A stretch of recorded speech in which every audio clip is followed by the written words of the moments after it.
નીતિન ગડકરીએ એ વખતે એવું કીધેલું કે ઉત્તર પ્રદેશના નેશનલ હાઈવે છે એ અમેરિકા જેવા હશે।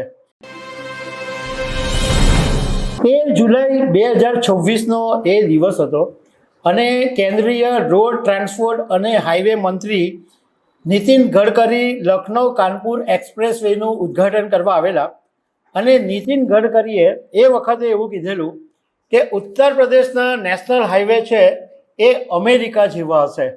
પરંતુ નીતિન ગડકરીનો આ દાવો માત્ર 18 દિવસની અંદર જ ખોટો પડી ગયો, કારણ કે આ જે એક્સપ્રેસ વે બન્યો એમાં 18 દિવસની અંદર 84 જગ્યા ઉપર રસ્તા ધસી ગયા, એટલે 84 જગ્યા ઉપર મોટી મોટી તિરાડો પડી ગઈ।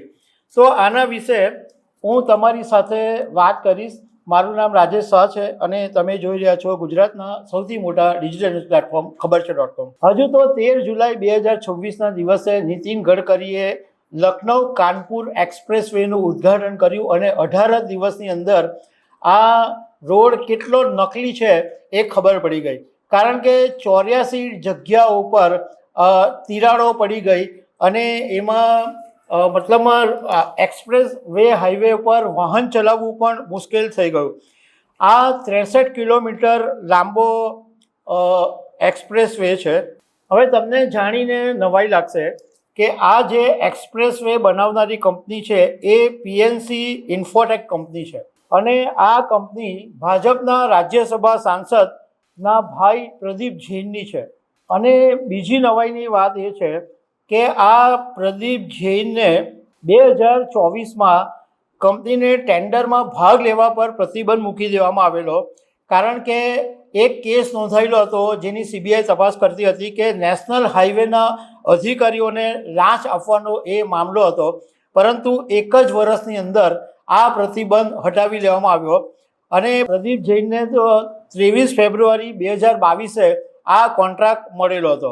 આ ઘટના બન્યા પછી પ્રદીપ જૈનની કંપની પર પગલાં લેવામાં આવ્યા છે અને ફરીથી 2 વર્ષનો પ્રતિબંધ મૂકી દેવામાં આવ્યો છે।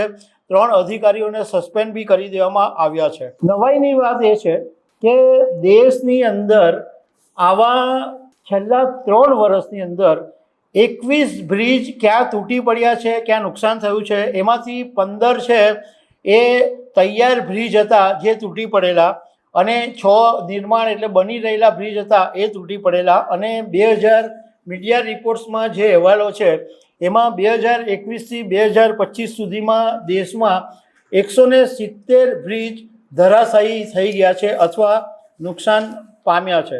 બીજી એક નવાઈની વાત એ પણ સામે આવી કે આ જે એક્સપ્રેસ વે બન્યો એની પાછળ 4700 કરોડ રૂપિયાનો ખર્ચો થયો। 4700 કરોડ રૂપિયામાં આ બ્રિજ બનાવવામાં આવ્યો, મતલબમાં 1 કિલોમીટર દીઠ 75 કરોડનો ખર્ચો થયો। અને એનાથી લાંબો 10 ગણો લાંબો ગંગા એક્સપ્રેસ વે 18 ડિસેમ્બર 2021ના દિવસે ખુલ્લો મૂકવામાં આવેલો, જે 594 કિલોમીટર લાંબો છે અને 36,230 કરોડ રૂપિયાના ખર્ચે બનેલો છે। મતલબમાં 1 કિલોમીટરના 61 કરોડ રૂપિયાના ખર્ચે 1 કિલોમીટર દીઠ બન્યો અને 5 જ વર્ષની અંદર આ એક્સપ્રેસ વેમાં 14 કરોડ રૂપિયા ખાલી 1 કિલોમીટર દીઠ વધી ગયા, એટલે 14 કરોડ ગુણ્યા 63, એટલે એટલા પૈસા ખાલી 5 વર્ષની અંદર આ એક્સપ્રેસ વે બનાવવાની અંદર વધી ગયા। આવા લોકોની સામે જે લોકો બ્રિજ બનાવે છે અને આવી સાવ મતલબમાં નકલી વસ્તુઓ વાપરીને આવ્યો બ્રિજ બનાવે છે અને આ પૈસા તો આપણા ટેક્સના જ પૈસા છે, પરંતુ આવા 1-2 વર્ષ પ્રતિબંધ મૂકી અને છૂટી જાય છે અને પાછા એમના જે ધંધા છે એ ચાલુ જ રહી છે અને પાછા આવા બ્રિજ તૂટતા છે અને આપણે કશું જ કરી શકતા નથી। તો દર્શક મિત્રો, આવા અનેક અપડેટ સાથે મળતા રહીશું। આભાર।